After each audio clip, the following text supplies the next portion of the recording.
मनुष्य के श्वसनांग या फिर मनुष्य के श्वसन तंत्र। तो मनुष्य में ऑक्सीजन तथा कार्बन डाइऑक्साइड के आदान प्रदान में भाग लेने वाले अंगों को दो समूहों में बांट सकते हैं।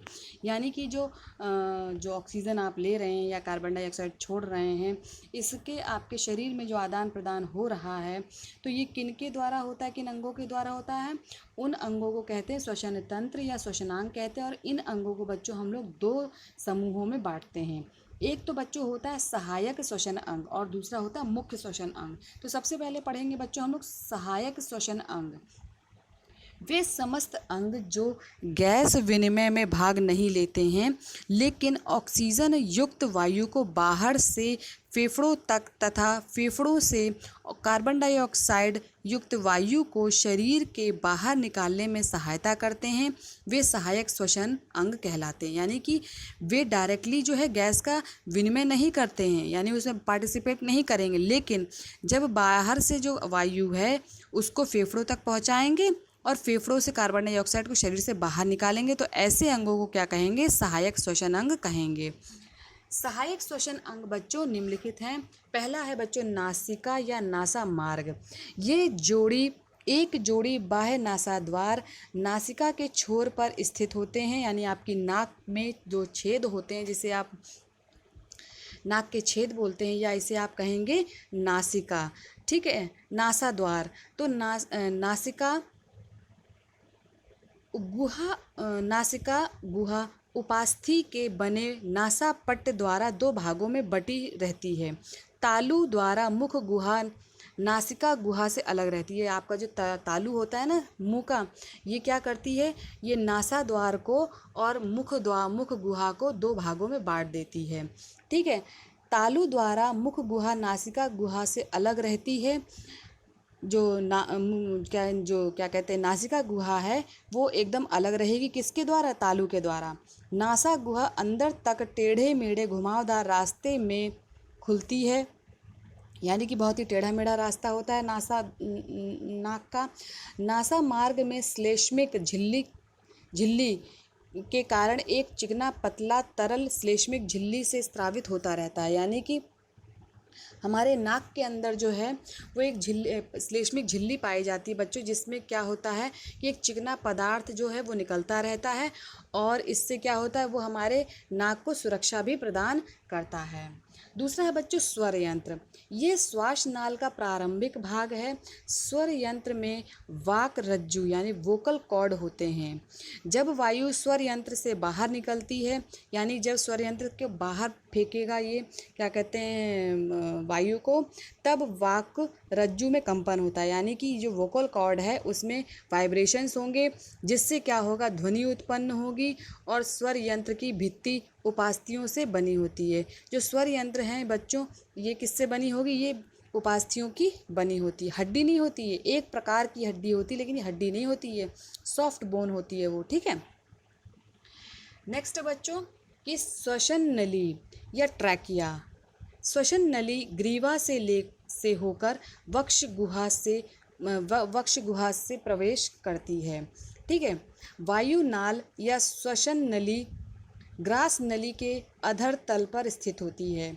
श्वसन नली की भित्ति में भी उपास्थि के बने सी के आकार के छल्ले होते हैं, जो इसकी भित्ति को पिचकने से रोकती है, ठीक है।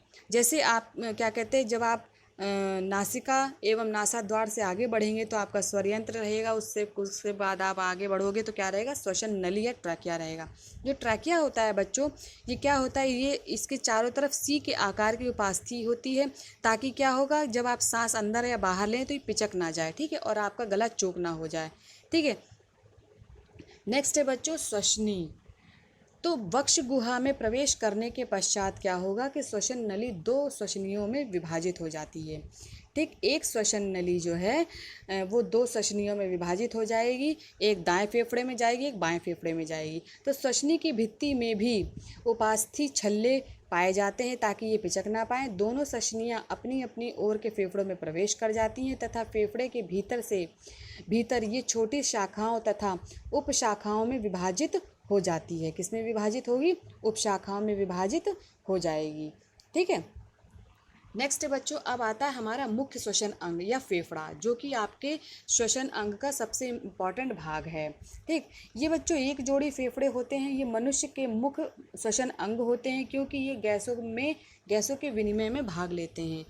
ठीक, यानी कि गैस जो है अब अंदर आएगी जाएगी, इसमें इम्पॉर्टेंट रोल किसका है बच्चों? आपके फेफड़ों का है। तो आप बच्चों पढ़ते हैं कि फेफड़े क्या होते हैं। बच्चों फेफड़ों को बच्चों फुफ्फुस भी कहते हैं। क्या कहते हैं? फुफ्फुस। तो मनुष्य के दोनों फेफड़े हृदय के दोनों ओर वक्ष गुहा का अधिकांश भाग घेरे रहते हैं। इनके चारों ओर एक गुहा होती है, जिसे प्लूरल या फुफ्फुसी गुहा कहते हैं।